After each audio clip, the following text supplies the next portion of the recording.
Tout d'abord, je crois qu'il faut qualifier ce qui s'est passé hier. C'est un coup d'État. Qu'on apprécie ou pas ce que faisaient les frères musulmans depuis qu'ils sont au pouvoir est une chose, mais ils avaient été élus démocratiquement, ils représentaient une forme de légitimité, et au-delà de tous les dérapages éventuellement liberticides ou de leur incapacité à gérer efficacement les défis économiques du pays, ils ont été destitués de façon fort discutable, et il faut parler de coup d'État militaire. Je pense que les militaires ont accéléré le processus depuis 48 heures, suite aux grandes manifestations qui ont marqué l'Égypte dimanche dernier, parce qu'ils ont dû vouloir trouver une forme de compromis avec les frères musulmans que ceux-ci n'ont pas accepté, se prévalant de leur légitimité justement. Et que pour cela, craignant que la situation ne devienne incontrôlable, les militaires, l'état-major a décidé de chasser et même d'interner, au moins temporairement, Mohamed Morsi. Je crois que la tâche principale pour eux désormais va être d'installer un gouvernement aussi intérimaire, probablement composé de technocrates, qui aura pour charge principale de préparer les futures élections législatives et présidentielles, puisque c'est le contenu du discours du chef d'état-major, le général Al-Sisi. En ce qui concerne les rapports de force, première remarque, ne sous-estimons pas la capacité des frères musulmans à rester la principale force politique organisée dans le pays, à ce jour. Cela ne signifie d'ailleurs pas qu'ils vont verser dans la violence, parce que les frères musulmans, non seulement sont conservateurs d'un point de vue politique, mais ils sont aussi conservateurs d'un point de vue organisationnel.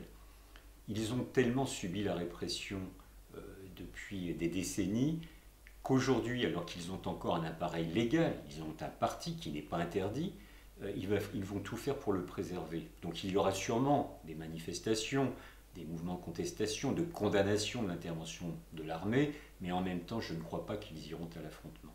Et puis sur l'autre versant de la scène politique, eh bien, nous avons tous les mouvements de contestation, de protestation, ceux qui étaient encore dans l'opposition il y a quelques heures, qui sont encore assez désunis, même s'il y a eu des tentatives de rapprochement, notamment au sein du Front de Salut National au cours des dernières semaines.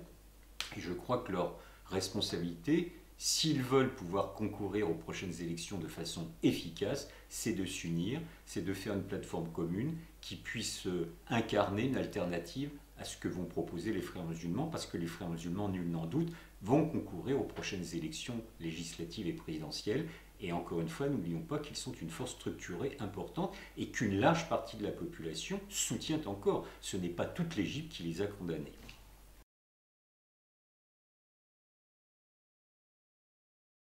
Et je pense que ce retour paradoxal de l'armée, parce que d'une part, leur transition entre le départ de Moubarak, début 2011, et la passation de pouvoir à Morsi, il y a juste un an, en juillet 2012, n'a pas été un grand succès. Ils n'ont pas fait leurs preuves en termes de gestion économique du pays notamment. Et je pense qu'ils n'avaient qu'une idée en tête, c'était juste de partir du pouvoir de façon à ce que les mouvements de mécontentement ne se concentrent pas sur eux.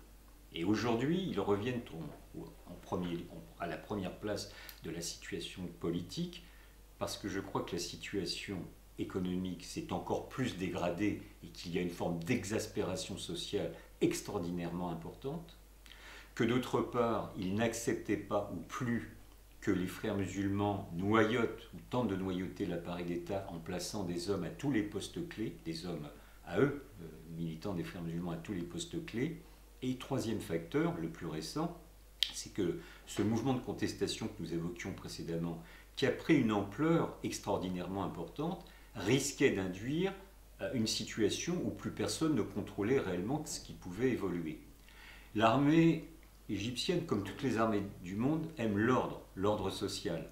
Et ayant peur, en outre, que le désordre soit préjudiciable à leurs intérêts économiques, parce qu'on ne répétera jamais assez que l'armée égyptienne a une très forte importance dans l'économie du pays, craignant donc cette décomposition de la société, cette situation d'anarchie qui aurait pu prévaloir, cela a nécessité, du point de vue de l'état-major, de revenir en premier lieu, de revenir au devant de la scène politique pour tenter de juguler le désordre, de rétablir l'ordre social et politique. C'est ce qui explique probablement ce retour surprenant et paradoxal de l'armée au premier plan de la scène politique.